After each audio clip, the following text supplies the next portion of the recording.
Hola, muy buenas noches, ¿cómo están? Bienvenidas, bienvenidos a esta emisión especial de la noticiera en este espacio de Chamuco Media. Como ya seguramente lo vieron en la miniatura, pues vamos a tener una entrevista con la ministra Lenia Batres. Ministra, muy buenas noches, ¿cómo está? ¿Qué tal? Muy buenas noches. Aquí a la orden. Muchísimas gracias por aceptarnos esta comunicación. Hemos visto que está súper agitado, obviamente, en la agenda. Muchas gracias. Nos parece muy pertinente, pues, preguntarle qué fue lo que pasó ayer, usted que lo vivió desde dentro. Nosotras acá y nosotros en la mañana, pues, hicimos un poco un balance. Vimos también como estas impresiones que sucedieron ayer en el Pleno de la Corte. Obviamente, pues, las expresiones que las ministras y los ministros produjeron, pero usted que estuvo desde adentro nos puede contar qué fue lo que pasó ayer. Pues fue un evento histórico desde muchos puntos de vista. En primer lugar, porque estábamos discutiendo un tema inédito en nuestro país, en los temas que resuelve la justicia mexicana, y es que se puso a consideración, como bien se sabe, la posible inconstitucionalidad de una reforma constitucional, lo cual significaba la posibilidad que no ha sucedido nunca, de declarar inconstitucional una parte de nuestra Constitución, porque finalmente las reformas constitucionales terminan introduciendo un pedazo de texto en la Constitución. Entonces, no hay tal cosa como un instrumento distinto. La reforma constitucional es un mecanismo por el cual se modifica finalmente el texto constitucional, y una vez modificado, pues es obviamente parte misma de la Constitución.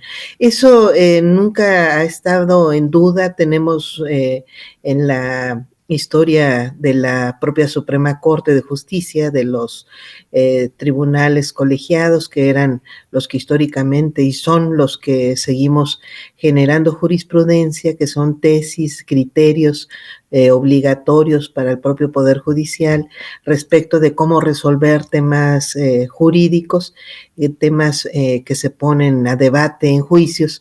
Entonces tenemos nosotros, por ejemplo, para que se dimensione la importancia de este tema, vigentes más de 258,000 tesis aisladas y tesis jurisprudenciales que tienen este carácter obligatorio. En estas 258,000 tesis hay decenas, no sé si alcancen una centena, pero por lo menos hay decenas que se han generado en los últimos 30 años, que tienen que ver con la prohibición absoluta de que se pudiera revisar el contenido, es decir, el fondo de una reforma constitucional. Si acaso un par de esas jurisprudencias han abierto la puerta a que el Poder Judicial pudiera tener algún tipo de opinión sobre el procedimiento, la forma en la que se aprueba esta reforma, pero no sobre la reforma. Es decir, nadie había puesto nunca en duda que nosotros no tenemos competencia para meternos en el contenido de una reforma constitucional. Entonces, estas dos tesis que llegaron a aceptar, que son muy recientes, que pudiera la Corte meterse a opinar sobre el procedimiento, se refieren simplemente a que en caso de que no se hayan reunido los votos, por ejemplo, en un Congreso local o en el Congreso de la Unión, que no se hayan reunido el número de votos, en el caso del Congreso de la Unión, las 2/3 partes, o en los casos de los congresos de los estados, que no se hubiera reunido la mitad más uno de los votos de los congresos, pudiera estarse impugnando la validez de la reforma, pero únicamente por ese motivo. Y es muy clara, o sea, así de claras son esas dos jurisprudencias. Entonces, hasta ahorita, pues nadie señaló que pudiera opinar la Corte o cualquier órgano jurisdiccional sobre el contenido.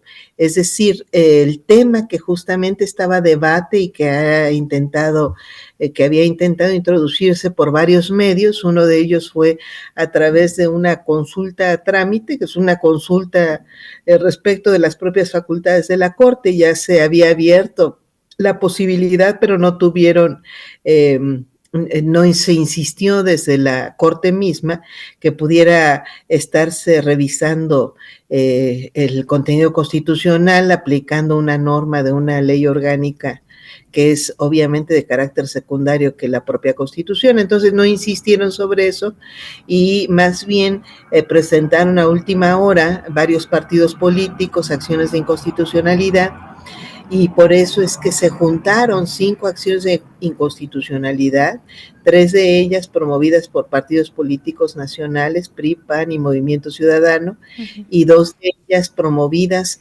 por, en un caso, un congreso de un estado y en otro caso, un gobierno de un estado.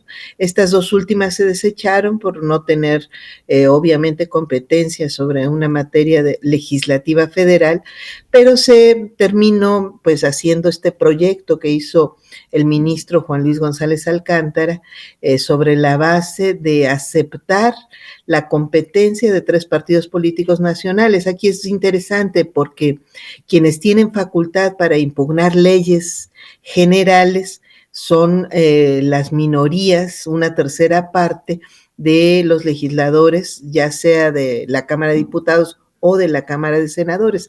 Y en este caso no lograron tener una tercera parte y entonces fueron partidos políticos los que interponen estas acciones de inconstitucionalidad y estos partidos políticos, por eso la primera votación que tuvimos fue respecto de la legitimación de estos partidos, que es decir, si aceptamos que tienen competencia, que tienen si están aceptados por la ley para interponer este tipo de acciones de inconstitucionalidad.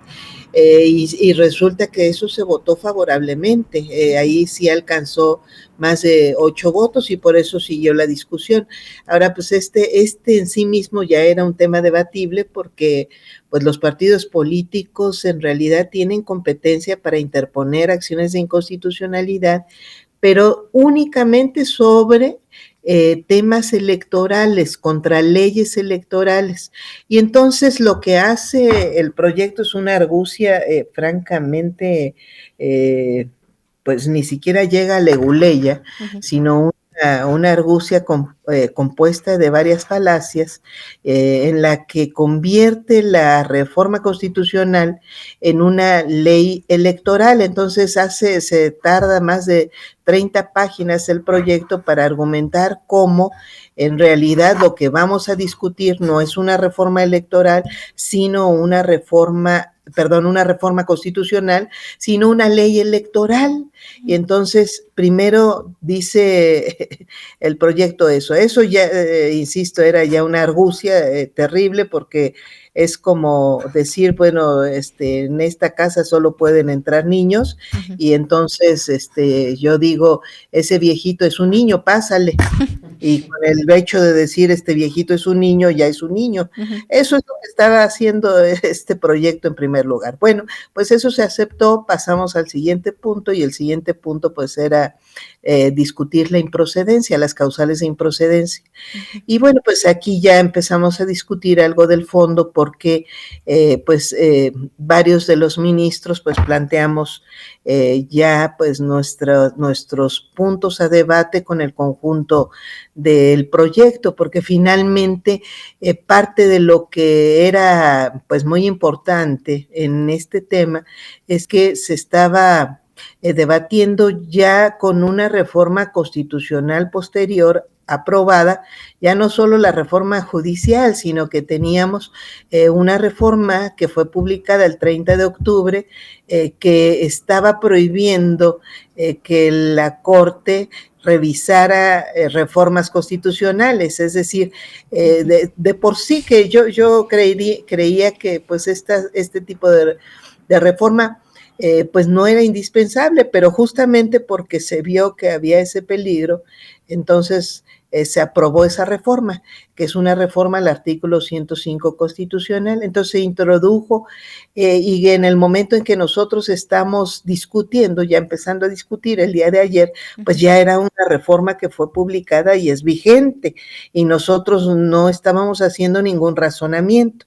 Entonces, pues varios de nosotros pues ya manifestamos, no se puede. De hecho, yo había empezado en la sesión con un pidiendo que se retirara el punto justamente por esta razón, que tenemos ya una reforma distinta que impacta en este tema porque tenemos una prohibición expresa en la Constitución para revisar reformas constitucionales. Bueno, en ese momento se votó que lo discutíamos en el punto de causales de improcedencia, y ya que estábamos discutiendo ese punto, pues entonces alegamos varios de nosotros que justamente no debíamos, si no debíamos hacerlo antes, cuando no lo decía la Constitución expresamente, pues ahora mucho menos que ya lo dice.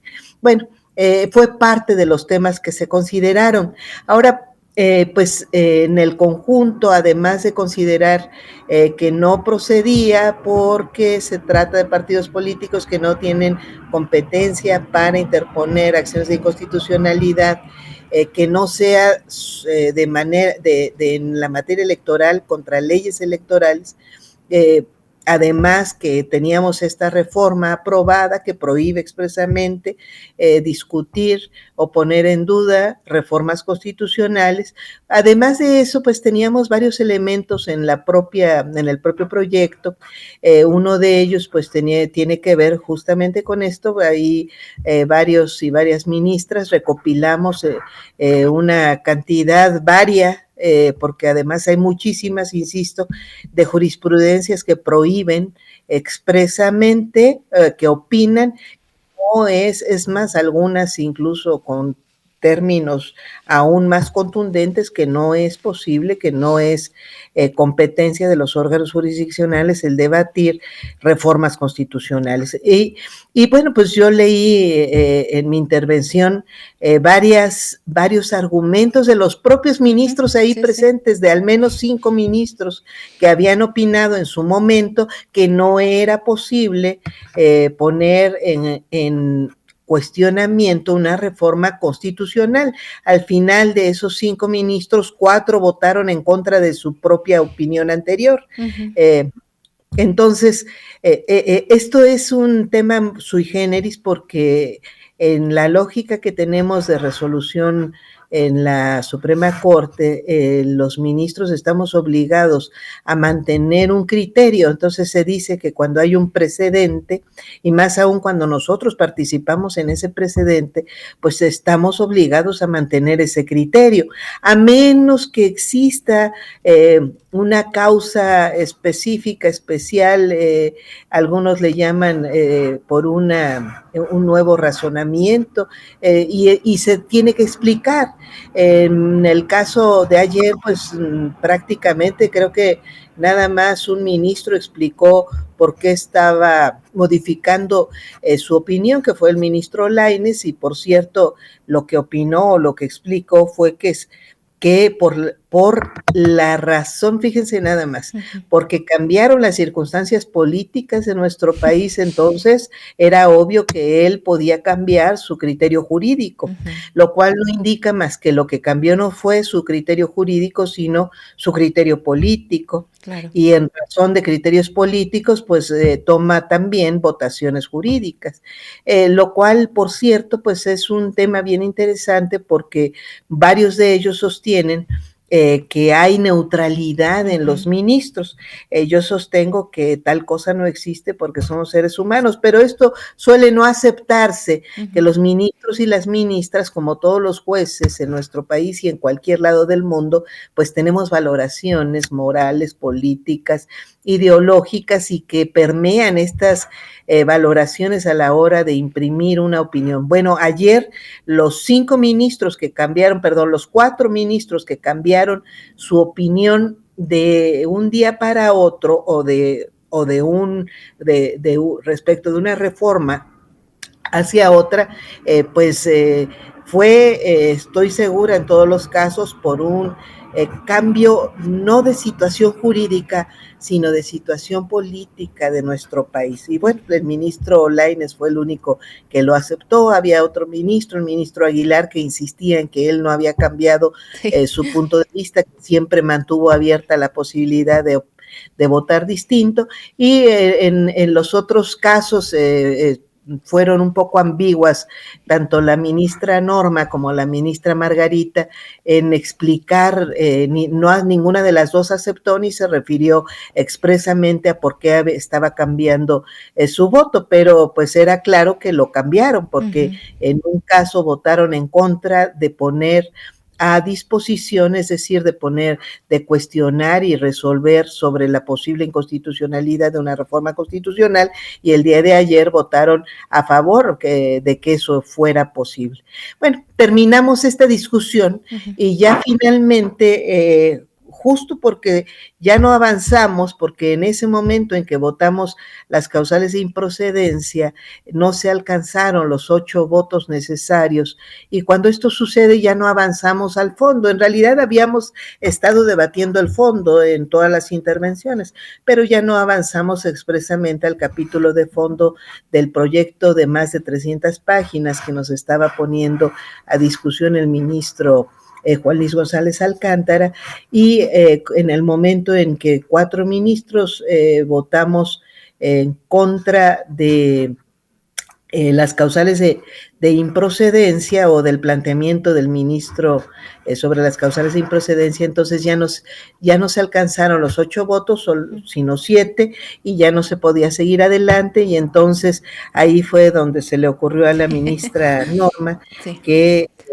iba a aplicar la votación de 6 votos, porque la reforma hablaba de que la mayoría calificada ahora sería de 6 votos.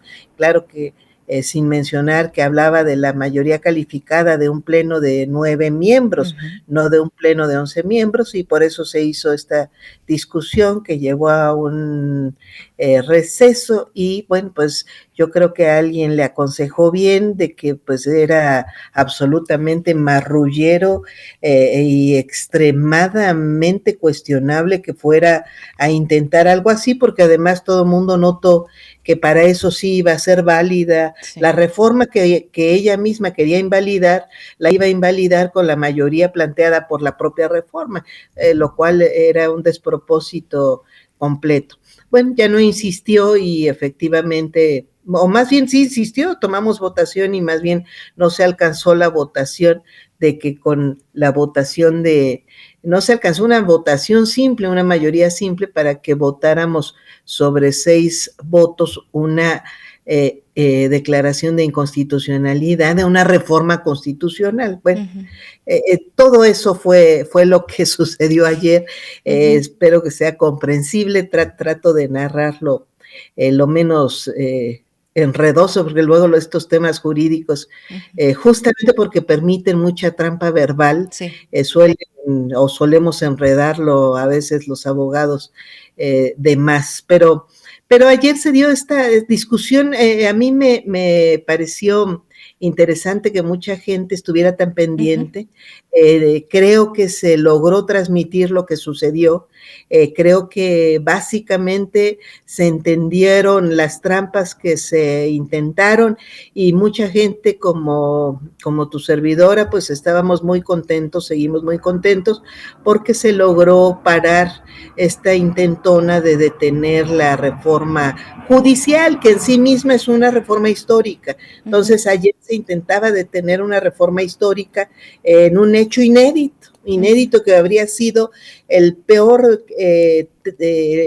la peor resolución, porque además tiene tintes golpistas, porque se arroga a la Corte una facultad que no le da la Constitución para detener la voluntad popular planteada en el Congreso de la Unión, en los congresos de los estados, es decir, de todos los representantes electos en nuestro país, en los congresos. Entonces era un atrevimiento múltiple que una mayoría, entre comillas, de 6, pues pasara por encima de una mayoría que debe ser de alrededor de 1,600 legisladores locales y legisladores federales en nuestro país, que además ellos sí fueron electos por el voto popular, nosotros no, nosotros fuimos designados directamente por quienes sí fueron electos. Entonces, en términos resumidos, creo que todo eso sucedió. Ok, ministra, pues nos queda muy claro. Muchísimas gracias por explicárnoslo y también, obviamente, usted que lo vivió desde adentro. Como bien dice, nosotros y nosotras, pues desde afuera lo estábamos siguiendo, estábamos obviamente también siguiendo pues su discurso, esto que menciona, esta respuesta que justo, ¿no? Que mencionaba y que se nos hizo muy curiosa de este ministro que decía como, pues esto no es un discurso político, ¿no? Cuando claramente las posturas, como bien usted lo menciona, pues parecían con todo ese tinte, ¿no? Y hacia eso, ministra, si me permite una última pregunta, porque justo, ¿no? Esta visión que supongo que también las ministras y los ministros, Norma Piña, supongo que sabía o tenía una noción de que estaba siendo observada, ¿no? De que quizá nunca antes a muchas personas nos habría interesado como ver una sesión completa y sabía que estaba siendo observada, sin embargo, hizo esta trampa que a todas luces, creo que sí son muy pocos los que se atreverían a pensar que fue realmente como algo genuino, un recurso que ella realmente creyera que era legítimo, ¿no? Bueno, a esa va mi pregunta, ¿no? Como aún sabiendo Norma Piña y estos ministros y ministras que lo que estaban haciendo no tenía fundamento, si eso se hace públicamente, ¿qué se hace cuando no se ve? Porque justo, ¿no?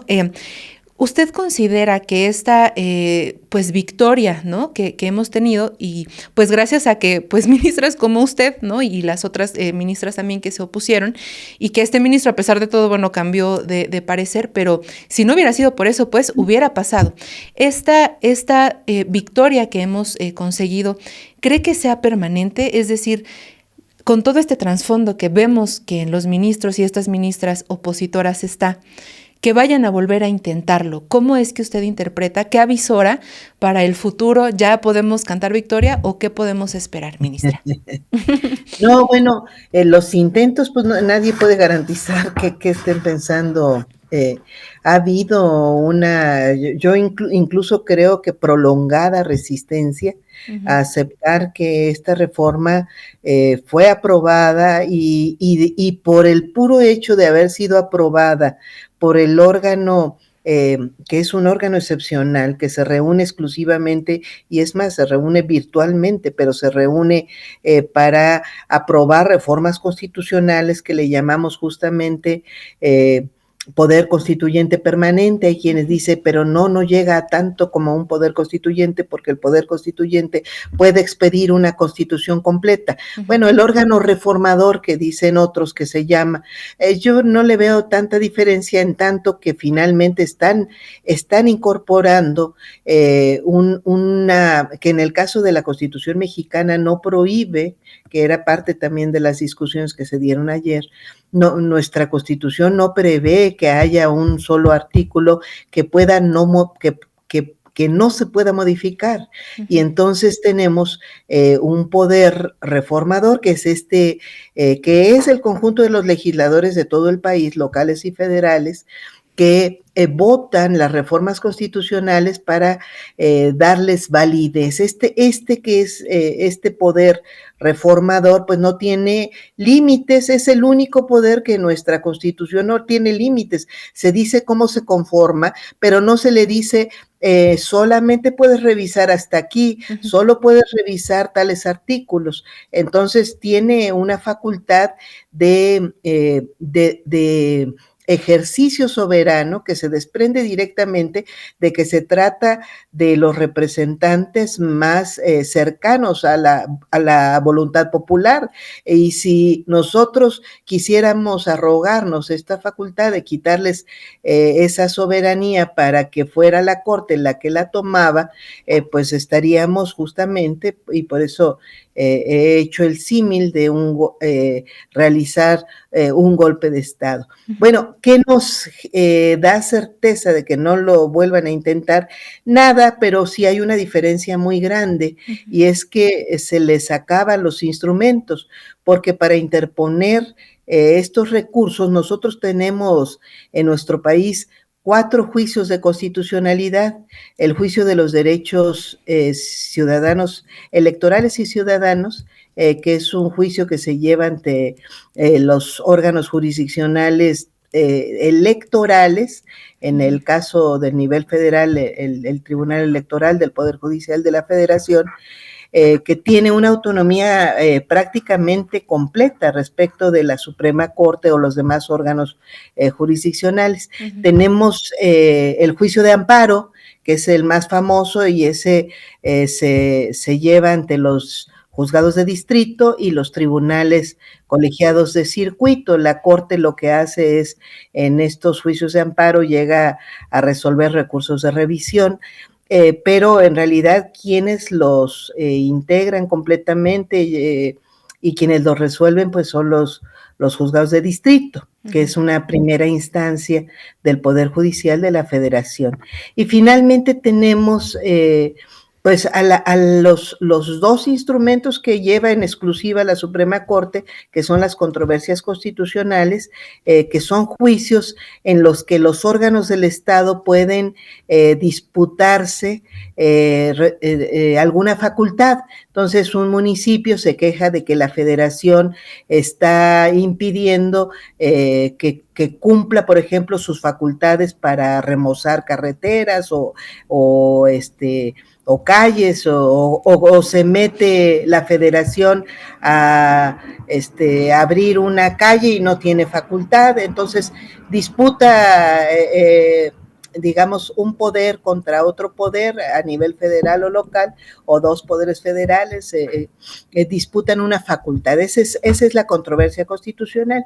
Y tenemos la acción de inconstitucionalidad, que es un juicio que se lleva expresamente para declarar inválida una ley. Nosotros tenemos como parámetro de esa legalidad o de esa invalidez, pues la Constitución, y justamente por eso declaramos la inconstitucionalidad de la ley, pero de leyes secundarias. Por eso es que es un hecho inédito que a alguien se le ocurriera que a la Constitución podría declarársele inconstitucional. Lo que tenemos en cada uno de estos juicios son términos. Entonces se tienen tantos días, según cualquiera de estos juicios, para interponer un amparo, para interponer incluso la revisión del amparo mismo, si ya se resolvió el amparo, o para interponer la controversia constitucional o la acción de inconstitucionalidad. Tenemos términos. Entonces, lo que aquí vinieron a hacer las personas, sobre todo se trata de jueces, en el caso de los juicios de amparo, jueces que interpusieron juicios de amparo y en los que los propios jueces estuvieron emitiendo pues suspensiones, sobre todo, pues tienen términos para resolver. Ahora, yo no creo que, porque además son o fueron tan desaseados, que muchos de estos jueces, por lo menos yo tuve noticia de más de 75 juicios de amparo en los que la mitad les concedieron suspensiones, y resulta que de esos jueces que concedieron suspensiones, a su vez cerca de la mitad se declaró impedido. Entonces, aceptando que no pueden ellos, por tener conflicto de interés, no podían resolver sobre estos temas de la reforma judicial, no obstante, declararon una suspensión, es decir, que no podía seguir adelante la propia reforma judicial, lo cual pues es un desacierto y es bastante cuestionable, y si funcionara el Consejo de la Judicatura Federal para imponer sanciones a conductas a jueces, pues podría estar sancionando a estos jueces. No lo hizo nunca, bueno, no lo va a hacer por lo visto. No obstante, incluso que no solamente debieron todos haberse declarado impedidos, sino que, como se ha comentado mucho, pues la ley de amparo prohíbe expresamente, señala en su artículo 61, fracción primera, que es improcedente el juicio de amparo en materia de reformas o adiciones constitucionales. Bueno, estos juicios, ¿qué va a pasar con ellos? Pues tendrían que declararse desde ya sin materia, desecharse, porque finalmente hay una instancia superior que ya determinó que no es viable que resolvamos la materia de las reformas constitucionales. Y si no lo puede resolver la Corte, que expresamente no tenía la prohibición, aunque la tenía tácitamente porque no tenemos la facultad y las autoridades funcionamos con el estricto derecho, es decir, si una ley no nos da una facultad, no podemos nosotros resolver al respecto. Se dice que este es parte del principio de legalidad. La autoridad puede hacer exclusivamente lo que le está permitido, en contrario sensu de lo que puede hacer un ciudadano, que puede hacer todo lo que no le está estrictamente prohibido. Eso es un principio general del derecho que nos da certeza a fundamentalmente a los ciudadanos respecto de lo que pueden hacer las autoridades. Si las autoridades pudieran estarse generando, como en este caso estaba sucediendo, generándose sus propias facultades, es decir, yo decido qué facultad tengo, qué cosa puedo tirar, en el caso de la Corte, qué tipo de ley, qué constitución, reforma constitucional puedo tirar, bueno, pues entonces la gente no tiene certeza y por eso se habla de tiranía. No tiene certeza respecto de lo que puede resolver esa autoridad, y si hoy tira la reforma judicial, mañana decide que el artículo 3º es inconstitucional, el artículo 27 o el que se le ocurra. Entonces, eso era un tema gravísimo. Pero bueno, ¿qué puede pasar ahora? Yo digo que es muy difícil que se les ocurran más cosas porque ya no tienen términos legales para interponer, o sea, ya no hay más partidos políticos que puedan interponer acciones de inconstitucionalidad, los jueces mismos no las podemos interponer, hay un límite, y bueno, pues si bien no han respetado estos límites, bueno, ese mismo atrevimiento tiene un límite. Claro. Entonces yo creo, francamente, pensaría que es imposible que se les ocurra otra cosa. Han hablado de irse ahora a instancias internacionales como la Comisión Interamericana de Derechos Humanos. Yo no veo un solo tema impugnable a nivel convencional, es decir, no tenemos tratados internacionales ni convenciones internacionales que tengan algo que ver, que prohíban, por ejemplo, que un país pueda hacer una reforma constitucional y en la que decida nombrar a los jueces de otra forma. Es más, tenemos una convención, en realidad respecto de los temas de los jueces solamente tenemos 2 instrumentos internacionales, y uno se trata, es una declaración sobre la independencia judicial, y esta declaración lo único que señala respecto del nombramiento de los jueces es que se puede tener muchos mecanismos, y justamente uno de los que menciona es el de la elección popular, y no dice solamente los ministros, como ahora nos proponía el ministro Juan Luis González Alcántara, no dice los ministros sí se pueden elegir y los jueces y los magistrados no, pues no tendría eso ninguna lógica, como no la tuvo que nos la planteara el ministro Juan Luis, era absolutamente confesión de arbitrariedad. Yo decido que sí, que no, pues sí, cuando no lo dice la propia Constitución. Bueno, en este caso yo no veo ningún tema que se pueda impugnar de esta reforma a nivel convencional, pero dicen que ahora se van a esa instancia. Bueno, pues veremos y esperamos obviamente que la Comisión Interamericana es un camino largo. Hay temas históricos que se han tardado más de 10 años, 15 años en resolver en la instancia internacional. Bueno, pues veamos qué actitud toma, porque también el problema que a veces tenemos es que no están tampoco exentos los organismos internacionales de ser facciosos, claro. Y tenemos ya una resolución infundada que tuvo la Corte Interamericana de Derechos Humanos, que le está ordenando al Estado mexicano el modificar su constitución para suprimir la prisión preventiva oficiosa.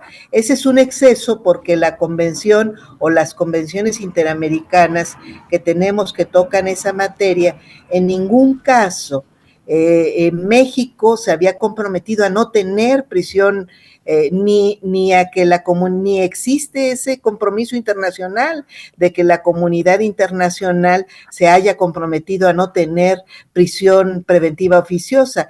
En todos los instrumentos hay la posibilidad de que se tenga, y lo que dicen los que tienen una articulación mayor sobre ese tema, por ejemplo, es que tendrá que ser limitada, tendrá que ir cuidada por el tiempo en el que se practica, y que el Estado parte la tendrá de manera excepcional.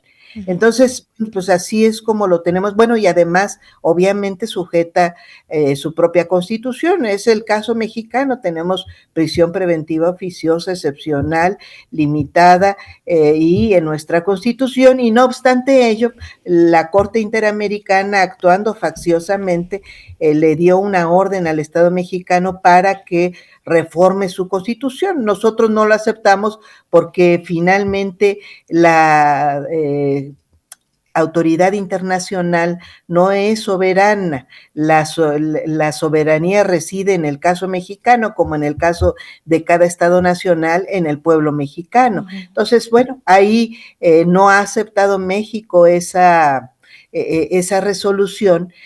No obstante ello, se ha insistido mucho en que debe suprimirla porque hay una resolución determinada. Menciono este caso porque puede también llegarse a actuar facciosamente.